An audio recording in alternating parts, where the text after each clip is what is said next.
एक और बड़ी खबर, संघ प्रमुख मोहन भागवत ने टुकड़े टुकड़े गैंग को संदेश दिया। मोहन भागवत ने कहा कि भारत के लिए अब जीने का समय है, मरने का नहीं। देशभक्ति पर जोर देते हुए उन्होंने कहा कि देश में तेरे टुकड़े होंगे जैसी भाषा नहीं होनी चाहिए। उन्होंने जाति और धर्म के आधार पर ही विभाजन को गलत बताया और कहा कि सावरकर ने हमेशा एक राष्ट्र की विचारधारा का प्रचार किया। उन्होंने सावरकर के हिंदू राष्ट्र के संदेश को भी लोगों को समझाया। राष्ट्र क्या है, इसकी भी स्पष्ट कल्पना सावरकर जी ने दी है। उसको उन्होंने हिंदू राष्ट्र कहा है और हिंदू की व्याख्या भी बताई है। सिंधु सिंधु पर्यंता यस्य भारत भूमिका पितृभू पुण्यभूश्चैव सबैरिंदुरिति स्मृता। इस प्रकार के भाव से स्वयं को परिपूरित करते हुए संपूर्ण देश इस भाव से परिपूरित हो और सबके जीवन ऐसे बने और अपने शक्ति की पराकाष्ठा करते हुए प्रत्येक व्यक्ति देश के लिए जिए, देश के लिए जिए, स्वयं देश होकर जिए।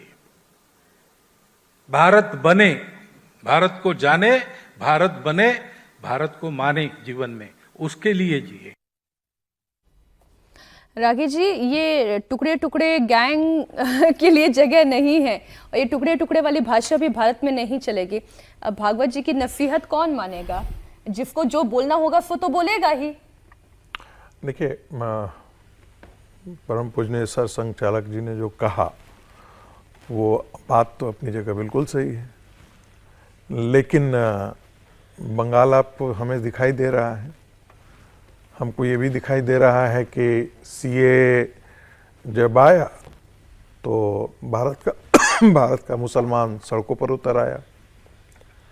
हमें दिखाई दे रहा है कि तमिलनाडु में जो है वो एक मज़ार है जहाँ पता नहीं कितने हजारों साल से वहाँ पर जो उत्सव मनाते रहते थे, दीप प्रज्वलन का मामला था, दीप पर्व का उत्सव वो मनाते थे।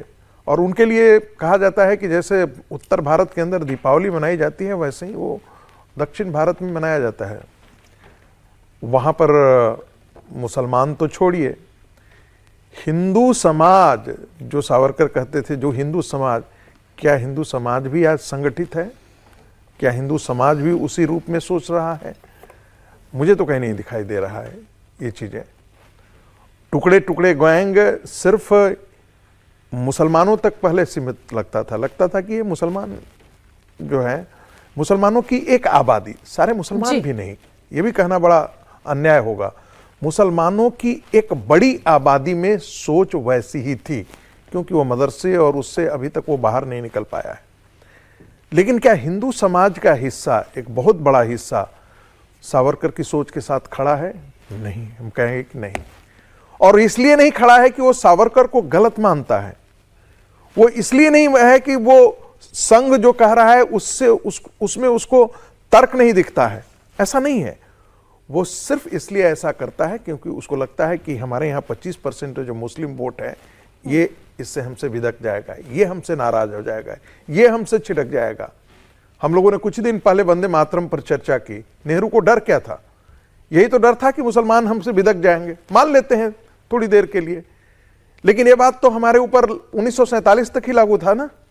1947 के बाद हमें कौन रोक रहा था?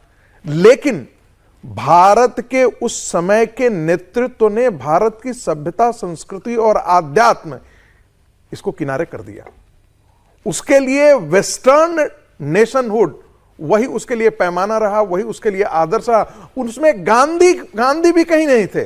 गांधी को तो directive principle of state policy में ठेल करके छोड़ दिया था। गांधी का ग्राम स्वराज ठेल करके छोड़ दिया था। काउ स्लॉटर का मुद्दा ठेल करके छोड़ दिया था। जबकि गांधी कहते थे कि भाई एक सनातनी हिंदू कौन है? जो पूजा पाठ करता है, टीका लगाता है, उपवास करता है, गाय की रक्षा करता है या नहीं करता है। तो 70 साल की यात्रा में मुझे लगता है कि एक मानसिकता में बदलाव मुझे नहीं लगता है।